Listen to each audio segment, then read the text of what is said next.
I used to live in an old apartment building in San Francisco near the Haight area. It wasn't a dangerous neighborhood or anything like that, just one of those aging buildings with thin walls, slow plumbing, and a basement that was mostly used for storage. I rented a room on the upper floor, sharing the place with a couple named Michael and Susan. They kept to themselves, and I didn't ask too many questions. At the time, I was just trying to save money. I didn't know what I was living next to. When I first moved in, the basement always felt a little heavier than it should have. The air down there had this stale, unmoving quality, the kind that made you feel like you shouldn't stay too long. I usually went down only to grab laundry or store boxes. Still, I never expected anything truly wrong. But things started feeling strange with Michael and Susan. They weren't loud or directly hostile, just off. Susan had this way of staring at people like she was studying them. Sometimes I'd walk in and she'd snap her head toward me, like she'd been watching me silently. Everything changed one night when I heard them arguing downstairs. The basement door was cracked open. I could hear their voices echoing up the stairwell, sharp, frantic whispers, then sudden silences, enough to make me pause in the hallway. I didn't interfere. I didn't even move. I just listened for a few seconds before slipping back to my room. It felt like something private and unsettling. The next day, the apartment was quiet. When I asked if everything was all right, neither of them answered. That's when I started noticing the smell coming from the basement. Faint at first, like old water damage, but it grew stronger by the hour. I didn't go down to check. I didn't want to. Eventually, the smell became impossible to ignore. It wasn't mildew. It wasn't trash. It was something heavier. That night, I heard movement downstairs, soft dragging sounds followed by a dull thump. I froze again, standing at the top of the stairwell, my hand resting on the railing, but unable to take a single step. I didn't go down. I just listened, heart pacing slow but steady. A few days later, everything spiraled. Police arrived, not for me, but because someone had reported suspicious activity involving the couple. When officers went into the basement, the truth came out. There was a body wrapped in a blanket, tucked into a dark corner behind the old heater, that basement I had walked into dozens of times. That space where I'd stored my belongings. It had been hiding the murder of a young woman named Karen Barnes.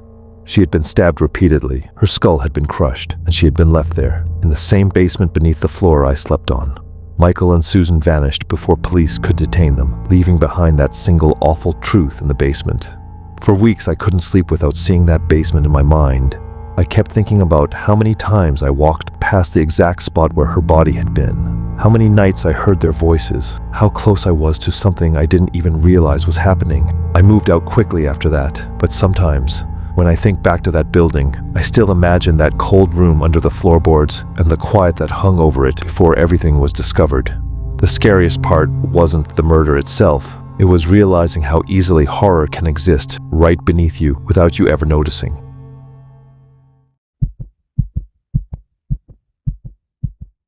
I used to live in Bakersfield, in a small rental house that had a basement, something you don't see too often in California. The landlord told me it was mostly used for storage, and since I didn't own much, I rarely went down there. At the time, I was working long night shifts, so I was usually home during the day and asleep by evening. For the first couple of weeks, everything felt normal, except for this faint metallic clank I'd sometimes hear from under the floorboards. I assumed it was the old furnace. One afternoon, I finally decided to check it out. I opened the basement door, and a cold draft came up. The place always smelled like damp concrete and rust. I walked down the wooden steps, and for a second I thought I heard someone shuffle behind the furnace. But I stood there, listened, and there was nothing, just the hum of the house. Over the next few days, small things started bothering me. The broom I kept by the stairs would be moved. A stack of boxes looked slightly shifted. A jar of nuts and bolts, the one I left sealed, was open. It was subtle enough that I questioned myself. Maybe I misplaced things. Maybe I forgot. Then one night around 2 a.m., I woke up to a thud directly below my bedroom. Another thud, then a dragging sound. I froze. Whatever it was moving slowly, like someone trying not to be noticed. I grabbed a flashlight and quietly walked to the basement door. I didn't open it, I just listened. The basement was silent, too silent.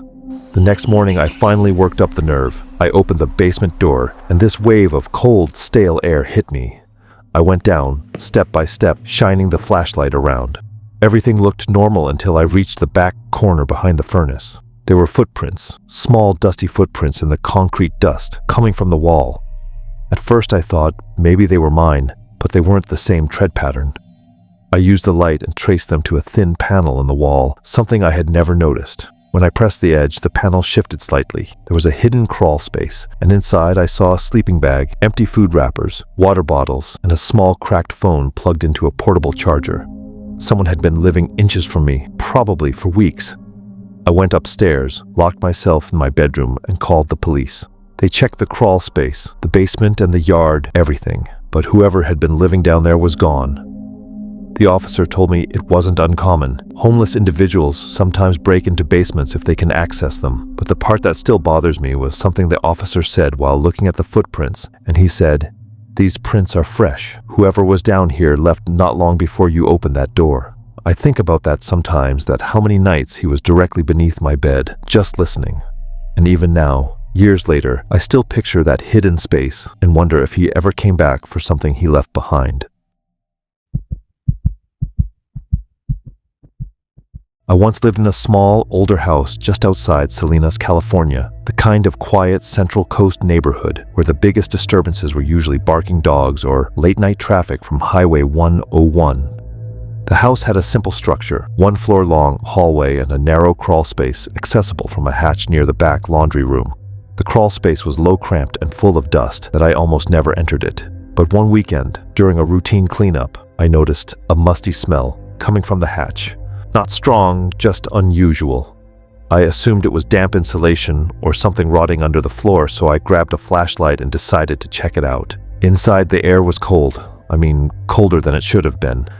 I crawled forward a few feet, shining my light ahead, brushing aside cobwebs. That's when I saw them. A pair of shoes sticking out of the dirt. At first, I thought they were old discarded boots from a past owner, but they weren't loose. They weren't thrown aside. They were still attached to something. I froze in place, one hand on the ground, the other holding the flashlight. My breathing went shallow. The crawl space felt even smaller suddenly, like it was pressing inward. I backed out slowly, went inside, and called the police. They arrived faster than I expected.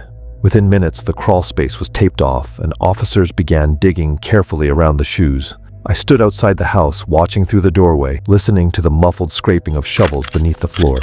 It didn't take them long. They found a body.